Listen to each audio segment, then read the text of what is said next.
દરેક ભાઈ ભક્તોને વિનંતી પોતપોતાનું સ્થાન લઈ લે. આજે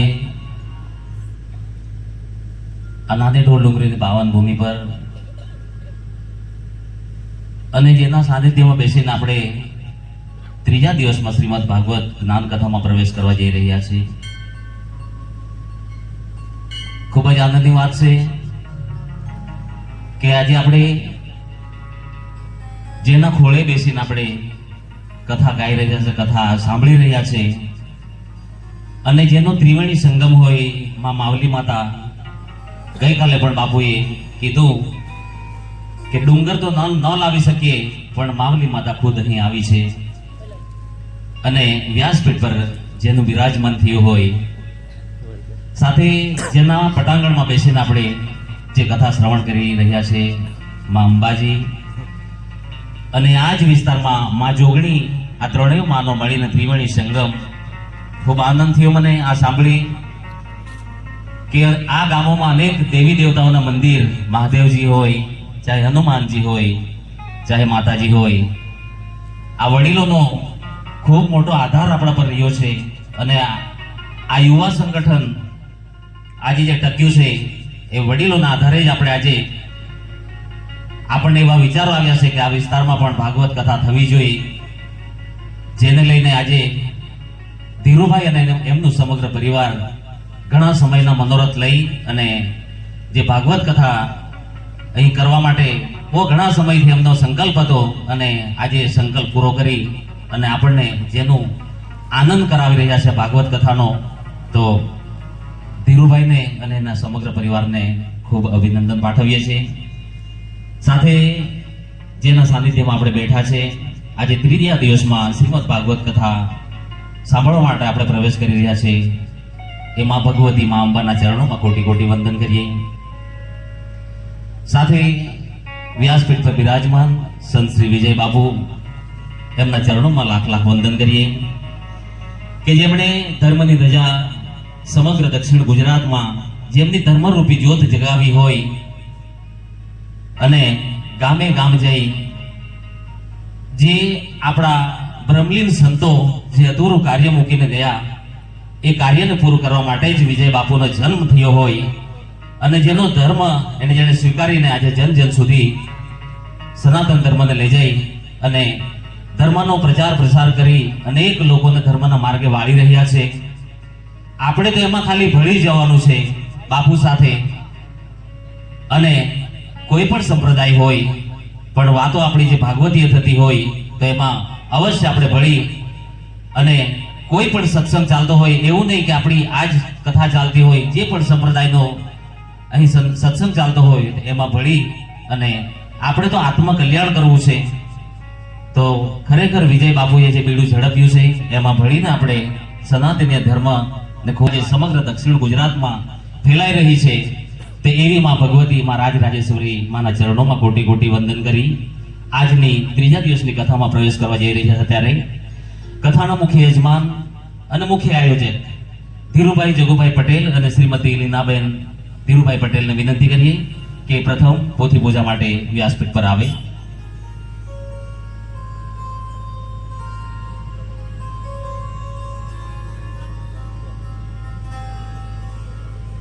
આપણી વચ્ચે આમ તો આ વર્ષે વરસાદ ઘણો મોડે સુધી આવ્યો, એટલે ઘણી બધી કામગીરીઓ બાકી હોય ભક્તોની, અને એના લઈને જ થોડીક ભક્તોની સંખ્યા મોડી થાય છે. પણ ભલે મોડી તો મોડી, પણ આ ભાગવતીય કથાનો એક શબ્દ પણ આપણે કાને શ્રવણ થઈ ગયો તોય આપણું જીવન ધન્ય છે. તો આપણા કથાના મુખ્ય યજમાન ધીરુભાઈ જગુભાઈ પટેલ અને શ્રીમતી લીનાબેન ધીરુભાઈ પટેલ પોથીની પૂજા કરી રહ્યા છે. મિત્રો, આપણે એકવાર તાળીઓના ગડગડાટથી વધાવીએ. સાથે ઉપસ્થિત હોય તેમનો દીકરો અમિતભાઈ ધીરુભાઈ પટેલ અને કુંજલબેન અમિતભાઈ પટેલને પણ વિનંતી છે પોથી પૂજા માટે વ્યાસપીઠ પર આવે. રોહિત કુમાર ધીરુભાઈ પટેલ અને અનાલબેન રોહિતભાઈ પટેલ ઉપસ્થિત હોય તો એ પણ પોથી પૂજા માટે વ્યાસપીઠ પર આવે. સાથે આપણી વચ્ચે કથાચાર્ય શંકરભાઈ, જેમની દરરોજ હાજરી અહીં રહે છે, સાથે એમના ધર્મપત્ની કમળાબેન શંકરભાઈને પણ વિનંતી છે કે પોથી પૂજા માટે વ્યાસપીઠ પર આવે. ખરેખર શંકરભાઈ મરક મરકમાળની અંદર રામ રામેશ્વર મહાદેવના પટાંગણમાં જેના સાનિધ્યમાં જેણે શિવ મહાપુરાણ કથા એમના મુખારવિંદથી ગાઈ અને અનેક ભક્તોને એનો ખૂબ જ આનંદ કરાવ્યો હતો. તો ખરેખર એમને પણ મારા ખૂબ ખૂબ વંદન છે. સાથે દેવાભાઈ વેલજીભાઈ નાની ઢોલડુંગરી સાહેબ પધાર્યા છે, એમને પણ વિનંતી પોથી પૂજા માટે વ્યાસપીઠ પર આવે. ઉત્તમભાઈ ફોટોગ્રાફી ચીખલીથી છેક આપણી વચ્ચે સાહેબ પધાર્યા છે. ખૂબ જ સારું ફોટોગ્રાફી, વિડીયો શૂટિંગ અને ધામના અનેક કાર્ય માટે અવશ્ય એમની હાજરી હોય છે. તો ખરેખર ઉત્તમભાઈને પણ ખૂબ ખૂબ ધન્યવાદ પાઠવીએ. સાથે ઉમેશભાઈ ઉત્તમભાઈ પટેલ નાની ઢોલડુંગરી, જતીનભાઈ ગુલાબભાઈ પટેલ, રતનભાઈ બહાદુરભાઈ પટેલ, વેણીલાલ બહાદુરભાઈ પટેલ વિનંતી કરીએ છીએ આ તમામ ભક્તોને પોથી પૂજા માટે વ્યાસપીઠ પર મારી વિનંતી છે આવે. સાથે ઈશ્વરભાઈ કાળીદાસભાઈ નાની ઢોલડુંગરી, પ્રેમાભાઈ ભીખાભાઈ પટેલ એમને પણ વિનંતી છે પોથી પૂજા માટે વ્યાસપીઠ પર આવે. વિશ્રામભાઈ રવિયાભાઈ પટેલ એમને પણ મારી વિનંતી છે પોથી પૂજા માટે વ્યાસપીઠ પર આવે.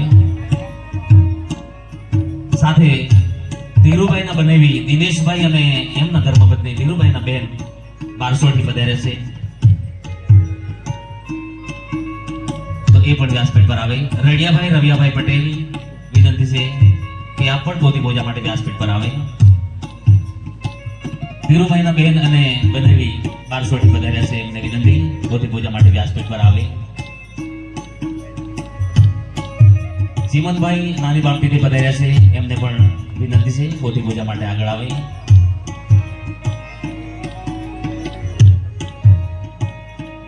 મણિલાલભાઈ રવિયાભાઈ પટેલ એમને પણ વિનંતી છે એ પણ પોથી પૂજા માટે વ્યાસપીઠ પર આવે. આપણી વચ્ચે પૂજનીય બિપિનભાઈ નિત્યા બાપા ધામ અને નિત્યા બાપા પરિવાર તરફથી અહીં ખૂબ કિંમતી સમય ફાળવીને પધાર્યા. સુભાષભાઈ માસ્ટર સાહેબ જેમણે રિટાયર લાઈફ પછી જેમનું બાકીનું શેષ જીવન બાપુના ચરણમાં અર્પણ કરી દીધું હોય.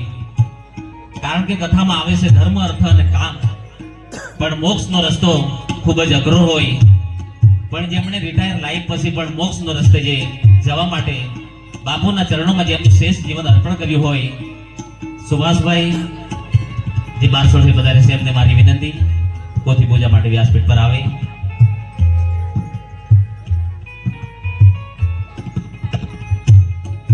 અને ખૂબ જ ભવ્ય મંદિર જે આજે વર્ષોથી આ પાવન ભૂમિ પર બિરાજમાન થયું છે,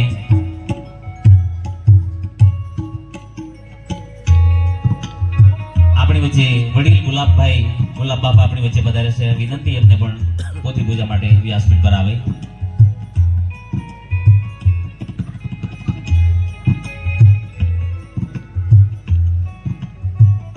ખરેખર આપણે ખૂબ જ ભાગ્યશાળી છે કે આ નજીકના વિસ્તારોમાં એટલી બધી કથાઓ થઈ રહી છે અને કથાથી જ આપણું જીવનમાં પરિવર્તન આવે. અને પરમ પૂજ્ય સંત શ્રી વિજય બાપુ જેવા આપણને એક મહાન સમર્થ સંત આપણને મળ્યા છે અને આપણા આદિવાસી સમાજથી જ આપણને સંત બન્યા હોય, સંત મળ્યા હોય. એ સિવાય આપણને વિશેષ ઉપલબ્ધિ હું જોઈએ જ્યારે આપણે ચાહે આપણી વચ્ચે મરકમાળથી કરવા જેમણે મરકમાળની રામ રામેશ્વર મહાદેવના મંદિરમાં શિવ કથા માટે ખૂબ જ મોટો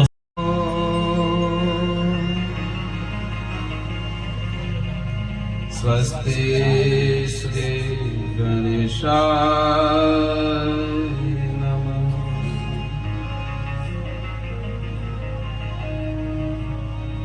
કૃષ્ણ વંદે નારાયણમ,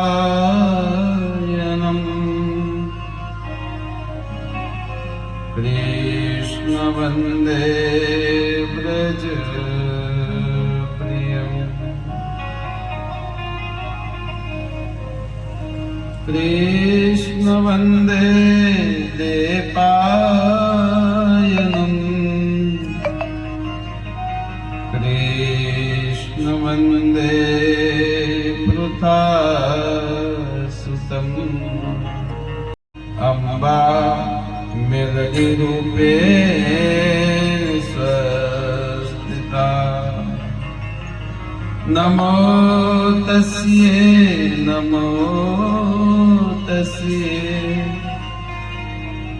નમઃ તસ્યે નમો નમઃ મનોજવં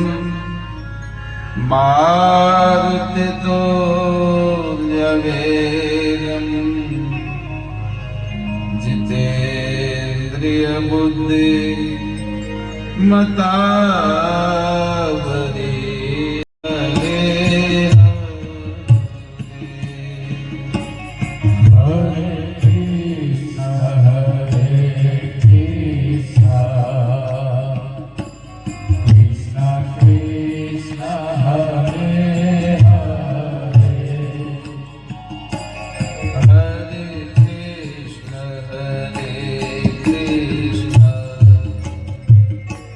Krishna Krishna Hare Hare Hare Krishna, Krishna Krishna, Hare Hare, हरे Ram Ram Ram Hare Hare Hare Rama, Hare Rama, Rama Rama, Hare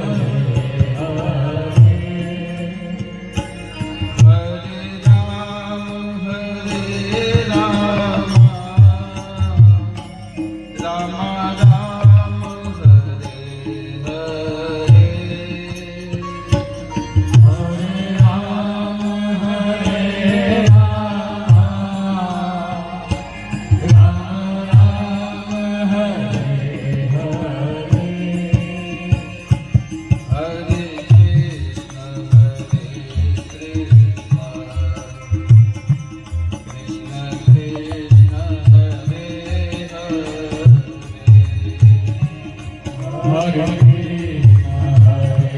Krishna Krishna Krishna Hare Hare Hare Krishna, Krishna Krishna, Hare Hare, हरे कृष्ण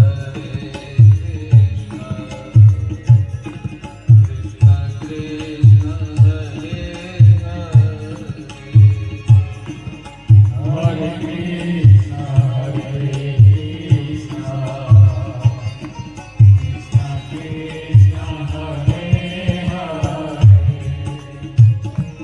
हरे राम Hare Krishna,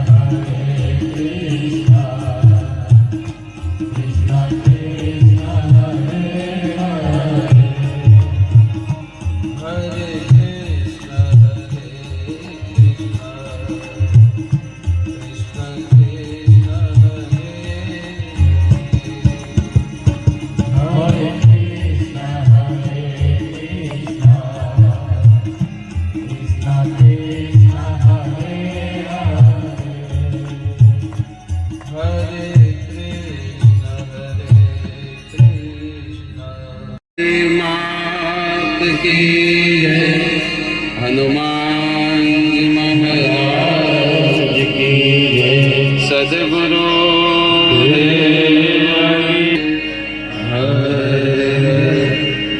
જરૂર નહોતી કરી કે નાની ઢોલ ડુંગળી એટલે ક્યાંક ઢોલ વાગ્યો હશે કે શું હશે પણ ભગવાનની કથા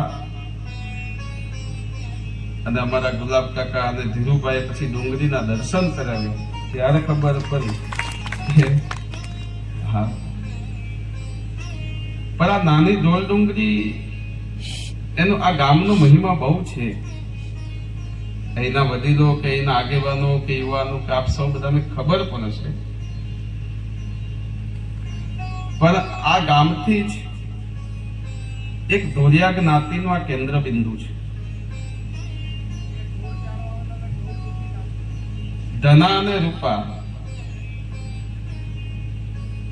આમ એક સમાજની પુસ્તિકામાં વાંચેલો પ્રસંગ કહું છું. બાકી તો પછી દંતકથાના રૂપમાં હશે, પુરાણ કથાના રૂપમાં હશે, પણ ક્યાંક વાંચવામાં આવ્યો છે એટલે આપણે એને હું તમારા સમક્ષ રજૂ કરું. બાકી પોતપોતાની રીતે પછી સમજવો.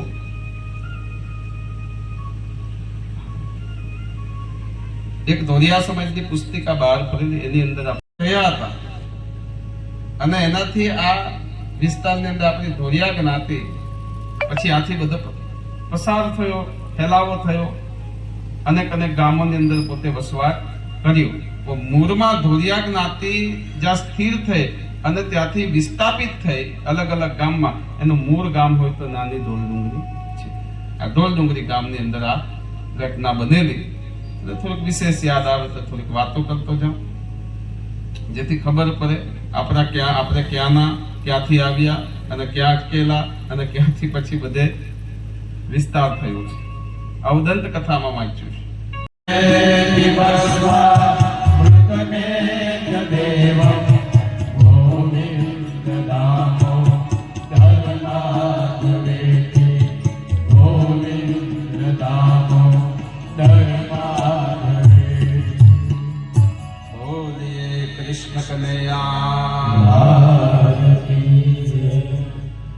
શ્રી કૃષ્ણ ગોવિંદ હરે મુરારી, હે નાથ નારાયણ વાસુદેવ, જીહવે પિબસ્વા મૃતમેત દેવં, ગોવિંદ દામોદર માધવેતિ, શ્રી કૃષ્ણ રાધા વર ગોકુલેશ, ગોપાલ ગોવર્ધનનાથ વિષ્ણુ, જીહવે પિબસ્વા મૃતમેત દેવં, ગોવિંદ દામોદર માધવેતિ, ગોવિંદ દામોદર માધવેતિ. કથામાં પ્રવેશ કરીએ તે પૂર્વે ભગવાનના દ્વાદશ મંત્રનો જાપ કરી કથામાં પ્રવેશ કરીએ. ઓમ નમો ભગવતે વાસુદેવાય.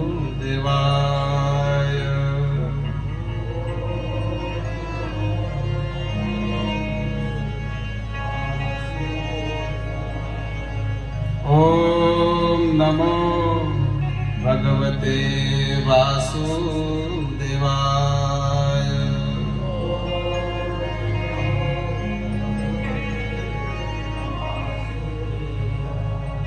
ઓમ નમો ભગવતે વાસુદેવાય.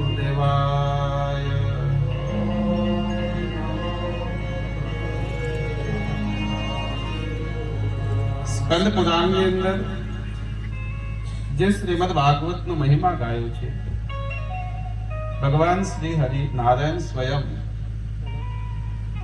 એ મહિમાનું ગાન કરતા કરતા બ્રહ્માજીને ઉપદેશ આપે છે, એનું મહાત્મ્ય સમજાવે છે અને સ્વયં નારાયણ કહે છે, યહ પઠેત પ્રયતો નિત્યમ શ્લોકમ ભાગવતમ સુત, અષ્ટાદશ પુરાણમ ફલમાપ્નોતિ માનવ. નારાયણ કહે છે બ્રહ્માજીને કે હે પુત્ર, જે પ્રતિદિન પવિત્ર ચિત્ત થઈને ભગવાનના એક શ્લોકનો પણ પાઠ કરે, ભાગવતજીનો એક શ્લોકનો પાઠ કરે. એટલું જ નહીં, ખાલી મંગલાચરણ કરી દે. ભાગવતના પ્રારંભની અંદર જ મંગલાચરણનો શ્લોક કદાચ આવડી જાય આપણને. સચ્ચિદાનંદ રૂપાય વિશ્વોત્પત્યાદિ હેતવે ત્રાપત્રય વિનાશાય શ્રી કૃષ્ણાય વયમ. શ્રીમદ ભાગવતનો મંગલાચરણનો કદાચ આ મંત્ર, આ શ્લોકને નિત્ય પઠન કરે તો પણ શું કહીશ? આમાં એક શ્લોકની વાત કરીશ કે એક શ્લોક પણ તમે વાંચો અથવા તો શ્રવણ કરો, એનો પાઠ કરો, તો મનુષ્યને 18 પુરાણનું જે ફળ છે એ પ્રાપ્તિ થાય છે. આ તમે 18 પુરાણોનું વાંચન કર્યું છે, પાઠ કર્યા છે, એનું ફળની પ્રાપ્તિ થાય છે, એમ ભગવાન સ્વયં નારાયણ બ્રહ્માજીને કહે છે.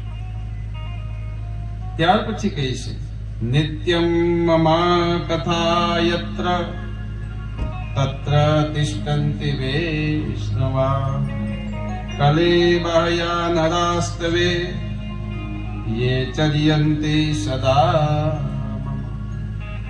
જ્યાં જ્યાં ભગવાન નારાયણ કહે છે કે મારી કથા થાય છે, જ્યાં જ્યાં મારી નિત્ય કથાનો પાઠ થાય છે, શ્રવણ થાય છે, ક્યાં તો કથા પ્રવાહિત થતી હોય ત્યાં નિત્ય મારા પાર્ષદો આવે છે. પ્રહલાદ, ધ્રુવ, અમરીશ આદિ ભગવાન એમ કહે છે કે મારા પાર્ષદો સાથે હું નિત્ય ત્યાં વસવાટ કરું છું જ્યાં કથા થાય છે. જ્યાં શ્રીમદ ભાગવતની કથા થાય છે એ સ્થાન, એ ભૂમિ, એ વ્યક્તિ, એ ઘર, એ પરિવાર કલીના અધિકારથી મુક્ત થાય. એના ઉપર કલિયુગનો અધિકાર ચાલતો નથી. એટલે કે વ્યક્તિથી લઈને, કુટુંબથી લઈને, પરિવારથી લઈને, સ્થાનથી લઈને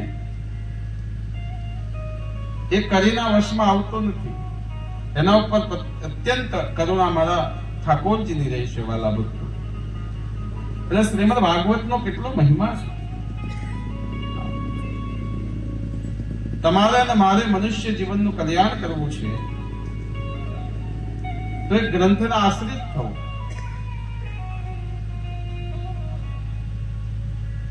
એક ગ્રંથના આશ્રિત થવું, એક ગુરુના આશ્રિત થવું, અને એક ગુરુએ બતાવીને મૂર્તિના આશ્રિત રહેવું. જે આપણને ઈષ્ટ મૂર્તિ બતાવી હોય કે તમે આનું ધ્યાન કરજો.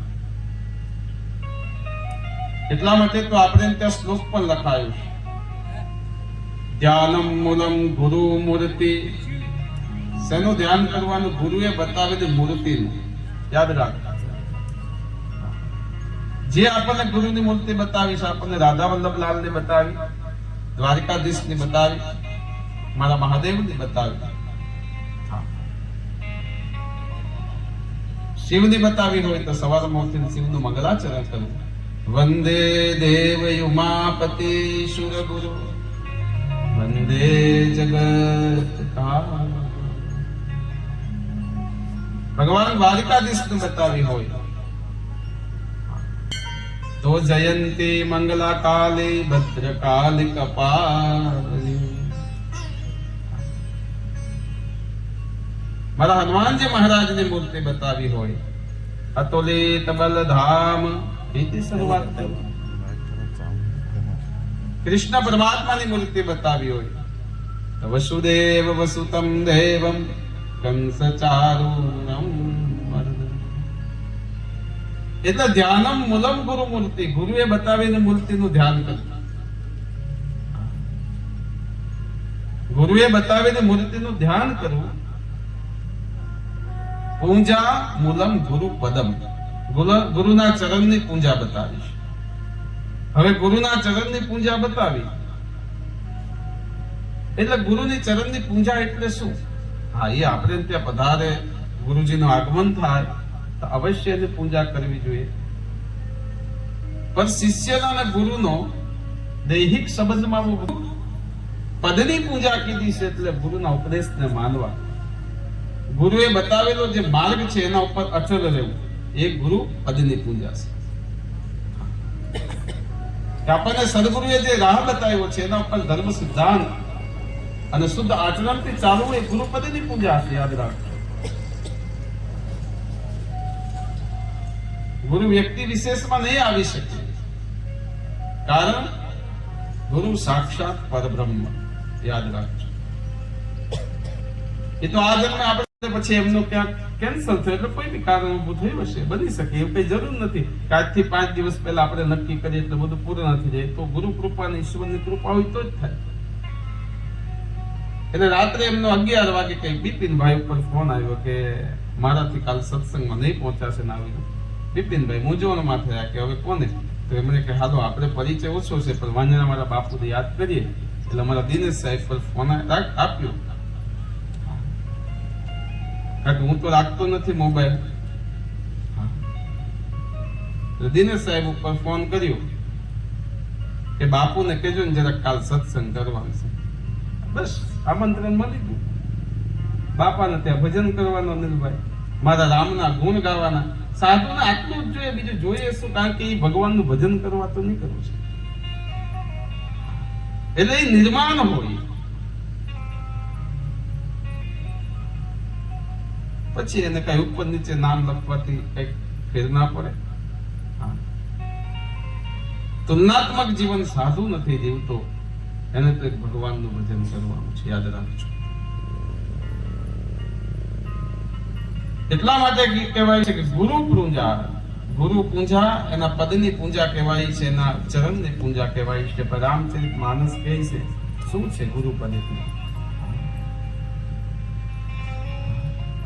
બંધવ ગુરુ પદ પદમો પરાગા. બંધવ ગુરુ પદ પરાગા. સુરજી સુબાસ સરસ અનુરાગા. સુરજી અવય મુરીમય શુર પરિવાર. સબલ સકલ આપણે ત્યાં ગુરુપદનો બહુ મહિમા ગવાય. ગુરુપદ એટલે ફરીથી કહું છું કે ગુરુનો ઉપદેશ માનજો, ગુરુનું આચરણ. ગુરુનું એમ કહેવાય કે જે કોઈ તમને આદેશ થાય, આજ્ઞા થાય એને માનવું વાક્ય. ગુરુ જે શબ્દ બોલે એ શબ્દને તમે મંત્ર રીતે ગ્રહણ કરી લો તો તમને પરમાત્માના દર્શન થાય. એ ભગવત પ્રાપ્તિનો એક માર્ગ ઉભો રાખે છે. યાદ રાખજો. મંત્રમ મૂલમ ગુરુ વાક્ય. તમે એ શબ્દને ચિંતન કરતા જાઓ, ચિંતન કરતા જાઓ. અને ગુરુએ જેટલા પણ શબ્દ બોલ્યા હોય એની અંદર આપણે ચિંતન મનન નિધિધ્યાસન કરવું જ જોઈએ. એટલા માટે કે આપણું પાકું થઈ જાય. ગુરુ જ્યારે મંત્ર દીક્ષા આપે, કાનમાં મંત્ર ફૂકે, પછી બેટા 5 મિનિટ બેસી જાય, આ મંત્રને પાકું કરી નાખે. એ મંત્રને આપણે કંઠસ્થ કરાવે અને પછી એમ કે બેટા હવે તું મંત્ર બોલ. ગુરુ મહારાજ દીક્ષા આપે ને જ્યારે અનન્ય શિષ્ય, મારા પીઠ ઉપરથી મને દીક્ષા આપી ત્યારે એક ગુરુ પોતે વસ્ત્ર ઓઢી લે અને મને પણ ઓઢાડે અને ખાનગીમાં કાનમાં મંત્ર આપે. આ પરંપરાથી મને રાધા વલ્લભ સંપ્રદાયથી દીક્ષા મળી. એ કોઈ બીજી બાજુ ન જાણે, કોઈકને શબ્દથી કોઈ જાણી પણ ન શકે, એના વસ્ત્ર ઓઢી લે. ગુરુએ ઓઢ્યું એમાં આપણને ઓઢાડે પછી એને કાનમાં મંત્ર, પછી આપણને મંત્ર પાકો કરાવે. મંત્રમ મૂલમ ગુરુ વાક્યમ.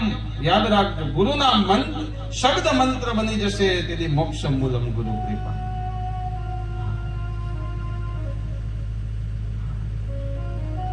પરીક્ષિત રાજા ગંગાના કિનારે બેઠા સુખદેવજી મહારાજ મહેરા. અને સુખદેવજી મહારાજ ગુરુ પ્રાપ્ત થયા પછી પરીક્ષિત રાજાને આનંદ થયો કે હવે મને ગુરુજી મહેરા છે એટલે નિશ્ચય મારા જીવનમાં હવે ચતુર્થ પુરુષાર્થમાંથી છેલ્લો પુરુષાર્થ મને સિદ્ધ થઈ જશે, મને મોક્ષની પ્રાપ્તિ થઈ જશે. તમે એકવાર ગુરુના દર્શન કરો ને તમારા અંતરમાં શાંતિ થઈ જાય તેથી માનવું કે હવે તમારા માટે મુક્તિ સુલભ થઈ ગઈ છે. વલ્લભ યાદ રાખજો. એને જોતાની સાથે અંતર આત્મા શાંતિ થવી જોઈએ આત્માને, કે અહીંયાથી હવે મને કંઈક પ્રાપ્ત થવાનું છે. આપણું ભરૂચ પાસેનું શુકલ તીર્થ, અને ત્યાં બે વિદ્વાન બ્રાહ્મણો રહેતા હતા, જીવા અને તત્વા. અને એટલે સેવાપરાયણ જીવન હતું.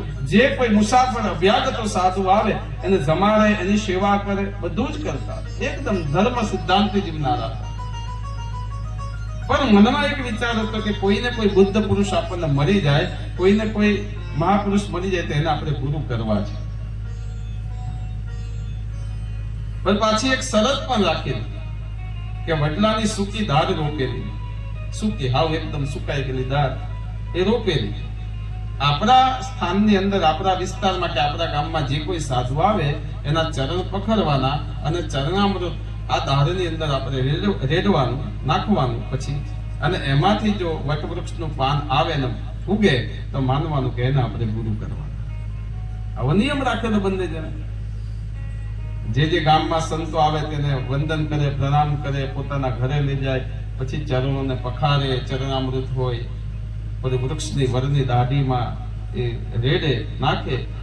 પણ એમાં કેટલો એ સમય થયો, પણ એમાં કોઈ સજીવતા આવી નહીં, એમાં કોઈ પર્ણ કુટીર થઈ નહીં. એટલે મનમાં બહુ નારાજ થયા.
નકર આજે તમે સમાજની અંદર જુઓ ને કેવી બધી વિભિન્નતાઓ થવા માંડી. આપણે કેટલી મારા કરીએ, જાપ કરીએ, બધું જ કરીએ, પણ આજે ભાઈ ભાઈના સંબંધો નથી, વૃક્ષ માટે ઝઘડે છે. એટલે કીધું માયા કરીથી છોડાવો. અને પછી આપણે મોક્ષની અપેક્ષા કેમ રાખશું? કેમ રાખશું? વિચાર તો કરો. મન જ અપવિત્ર બની જાય તો મોક્ષ કેમ? એટલે પાછું આ ગાવું કર્યું આ લીટીમાં કે મોક્ષ પગથિયા ચડતા લાખો જીવ પાછા પડતા. કારણ કે ધર્મમય નહીં જીવશે તો પાછું આવવું પડશે. એટલે આપણે બહુ આધીન થયા ત્યારે આપણાથી ધર્મનો લોપ નથી થતો એનું ધ્યાન પણ રાખો. બહુ સરસ કીર્તન આપણને પ્રેરણા આપી જાય છે. સુખદેવજી મહારાજ પરીક્ષિત રાજાને કહે છે કે રાજન હવે ચિંતા કરવાની જરૂર નથી, મૃત્યુ નજીક આવે ત્યારે પરમાત્માના નામનું સ્મરણ કરવાનું છે. જ્યારે શિષ્યમાં બહુ ચિંતા આવી જાય ત્યારે ગુરુજીને નિર્ભય કરે. પરીક્ષિત રાજાને નિર્ભય નિંદ્રયાહિયતે નક્તમ વ્યવ્યાનિમ ચ વાવસ દિવાચાર્તે હયા રાજકુટુંબ ભરેન. હે રાજન, ઘણા માણસોનો સમય તો નિંદ્રામાં જ જાય છે, બીજું કાંઈ નથી કરતું.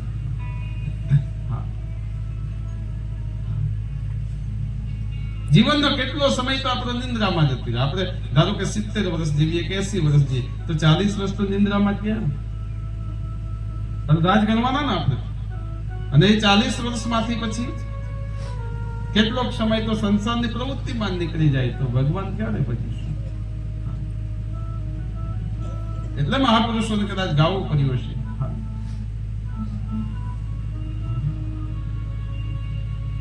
તમે ભાવે ભજી લ્યો ભગવાન, જીવન થોડું રહ્યું, નિજ આત્માનું કરવા કલ્યાણ, જીવન થોડું. આ મહાપુરુષે એટલા માટે કહેવામાં કહ્યું છે કે નિંદ્રાય હિવે નક્તમ વ્યવ્યાનમ ચ વા વયઃ, કે માનવ જીવનનો ઘણો સમય નિંદ્રામાં જતી રહી છે અને દ્રવ્ય સંગ્રહ એટલે દ્રવ્ય ઉપાર્જનમાં જાય છે. ઘણો સમય નિંદ્રામાં વ્યતીત થઈ જાય. ઘણો આપણે દ્રવ્ય સંગ્રહ કરવામાં કરીએ છીએ. માનવને નિરાતે બેસીને 5-10 મિનિટ પર પરમાત્મા પાસે બેસીને ભગવાનનું ભજન કરવાનો અવસર નથી પ્રાપ્ત થતો, યાદ રાખજો. એટલે સાવધાન થવું બધાએ કે આ મનુષ્ય જીવન ક્યારે પણ આપણે મૃત્યુ આવી જશે ને જવાનું થશે. અને પછી ભગવાન પૂછશે કે તમે મૃત્યુ લોકમાં તમને મનુષ્ય જીવન પ્રાપ્ત થયું તો તમે શું કર્યું, મારું કેટલું ભજન કર્યું. ત્યાં સરવાળો માંડાશે, ત્યાં આ લૌકિક ધન સંપત્તિ નહીં કામ આવે, ત્યાં કરન્સી બદલાઈ જશે.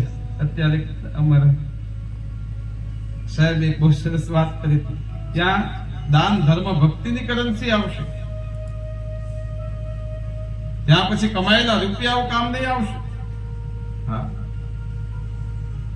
એટલા માટે આપણે બધા જાગૃત થઈને આપણું મનુષ્ય જીવન ક્યારેક પતનના માર્ગે ન જતું રહે અને સતત ભગવાનનું ચિંતન કરીને ધ્યાન રાખજો. બાકી સંસારમાં તો બહુ ભજનો ગવાયા. હા, આના કાની કાંઈ ન ચાલે, મોટા ઘરનું તેરું જ્યારે આવશે. ચાલે કોકનું ત્યારે. પત્ની પોતાના પતિ માટે એમ કહેશે કે આજની રાત રોકાઈ જાવ તો પછી રોકાશે. હા, એટલે મહાપુરુષો મારે ભાષામાં ભજનો પણ ગાયા. હા, કોઈ કોઈનું નથી રે, કોઈ કોઈનું નથી રે, બધાના હક મરીએ છે બધા મથી મથી રે, કોઈ કોઈનું નથી.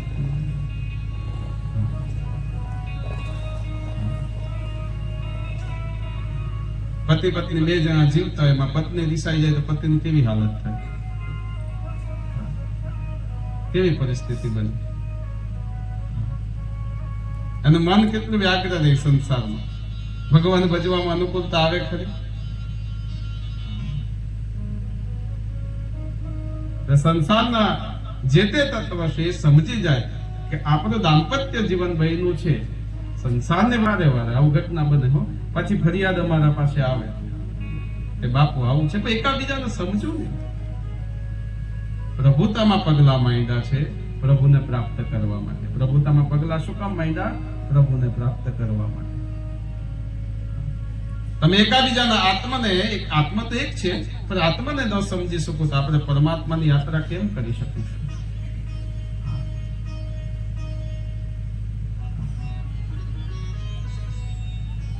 એટલા માટે સુખદેવજી મહારાજ પરીક્ષિત રાજાને સાવધાન કરે છે. પરીક્ષિત રાજાને કહે છે કે સંસારની અંદર ભગવાનને ભજવું બહુ કઠણ છે, એટલા માટે કે એમાં આસક્તિ અને માયામાં જીવ બંધાયેલો રહેશે. આખું જીવન તમે એમ કહેવાય કે ભગવાનનું ભજન કરતા રહેવું, પણ અંત સમયે પરમાત્માનું સ્મરણ થઈ જાય તો આપણે મુક્તિના દ્વાર ઉગારા થતા હોઈશું. પણ આખું જીવન ભગવાનનું નામ જ ન લીધું હોય તો અંત સમયે ભગવાનનું નામ યાદ આવે ખરું? અંત સમયે એમ જ થાય કે મારા પુત્ર શું કરશે, આટલી સુંદર વારી છે, હવે શું કરશે? પછી તો એ ત્રણેય ભાઈઓમાં જે નાનો ભાઈ હતો એ નાના ભાઈને કીધું કે હવે તમારે હરિદ્વાર જવાનું, ગંગાજીમાં અસ્થિ પધરાવવાનું. હવે એ તૈયાર થયા, ટ્રેનમાં બેઠા, રેલવે સ્ટેશન પર આમ જ મથુરા ઉતરા. એમાં એમના મિત્ર મળી ગયા, કોઈક સાથે ભણ્યા હતા, મથુરામાં નોકરી કરી. એટલા વખત આવ્યા છે આપણે. પછી હું તમારી મથુરાથી પાછી ટિકિટ કર્યા. બીજા દિવસે સવારે કે હવે મારાથી ભૂલ થઈ, હવે ક્યારે પણ આવી ભૂલ ન થાય, મને ક્ષમા કરી દેવો, હવે પછી ન થાય. તો કે ભલે હવે તારાથી ભૂલ થઈ ગઈ છે, તમારું મૃત્યુ થઈ જાય તો હું તમારી પાસે સતી.